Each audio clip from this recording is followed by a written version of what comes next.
आज हम आपको एक ऐसी रहस्यमय घटना की जानकारी देंगे जो समस्त देवलोक के राजा देवराज इंद्र द्वारा एक 7वीं सदी के जीवन को कलंकित कर दिया, जिसका परिणाम युगों तक उस स्त्री को भोगना पड़ा। तो दोस्तों, वीडियो को शुरू करते हैं। वीडियो को शुरू करने से पहले चैनल को सब्सक्राइब कर दे और बेल आइकॉन को भी प्रेस कर दे, ताकि इस तरह की घटना या कथाएं आप तक पहुंचती रहे। यह कहानी है ब्रह्म वैवर्त पुराण की। पौराणिक कथाओं के अनुसार कहा जाता है कि देवराज इंद्र ने एक बार भ्रमण के लिए निकले थे। तभी रास्ते में एक सुंदर स्त्री को देखकर इंद्र का मन डोल गया था। वो स्त्री इतनी सुंदर थी जिसे देख इंद्र के मन में कामुकता का भाव प्रकट हो गया और उसे प्राप्त करने की इच्छा जाग गई। वो स्त्री और कोई नहीं थी बल्कि महर्षि गौतम की धर्मपत्नी अहिल्या थी, जो बिल्कुल पतिव्रता और सती स्त्री थी, किंतु इंद्रदेव के नज़र से बच ना सकी। इंद्र एक ऐसी क्षण की प्रतीक्षा कर रहा था कि कब महर्षि गौतम अपने आश्रम से दूर चले जाए और वे अपने काम को अंजाम दे सके। वैसे तो देवलोक में कई खूबसूरत अप्सराएं थी।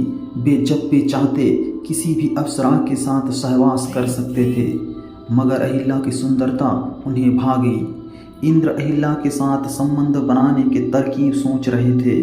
उन्होंने अहिल्या के पति गौतम ऋषि की दिनचर्या पर नज़र रखी। गौतम ऋषि रोज़ाना भोर होने से पहले जग जाते और अपने नित्य कर्म निपटाने के लिए नदी किनारे जाते थे। वहाँ 2-3 घंटे का समय बिताकर फिर कुटिया में आते थे। इंद्र ने इसी मौके का फायदा उठाने की योजना बनाई। एक रात जब गौतम ऋषि और अहिल्या सो गए, फिर कुछ समय बाद इंद्र ने अपनी शक्ति से भोर होने का कृत्रिम आवरण बना लिया।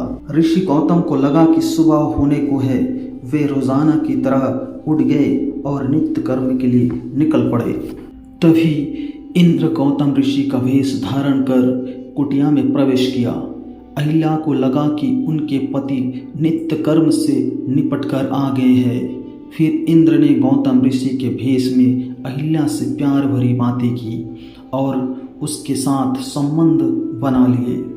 दूसरी ओर जब ऋषि नदी किनारे पहुँचे तो उन्हें ये आभास हो गया कि किसी ने धोखे से सुबह का आवरण बनाया है।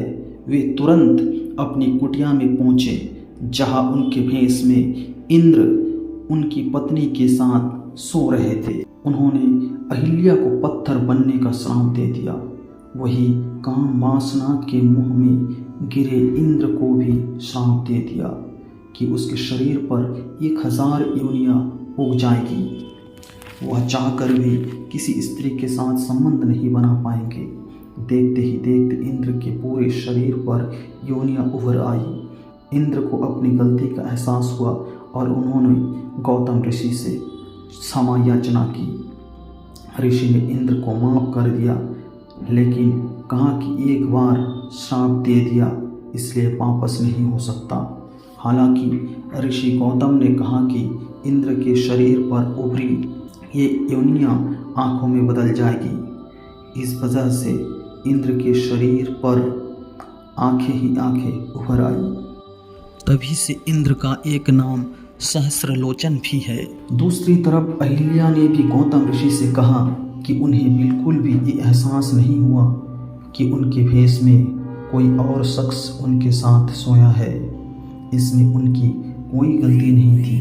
उनके मन में छल की कोई भावना नहीं थी। गौतम ऋषि ने अहिल्या को वरदान देते हुए कहा कि त्रेता युग में भगवान विष्णु का अवतार श्री राम तुम्हारे पास आएंगे और उनके छूने से तुम फिर से पहले जैसी बन जाओगी। इस प्रकार सालों बाद त्रेता युग में श्री विष्णु के अवतार श्री राम के श्री चरणों का स्पर्श पाकर अहिल्या फिर से साध्वी नारी बन गई है।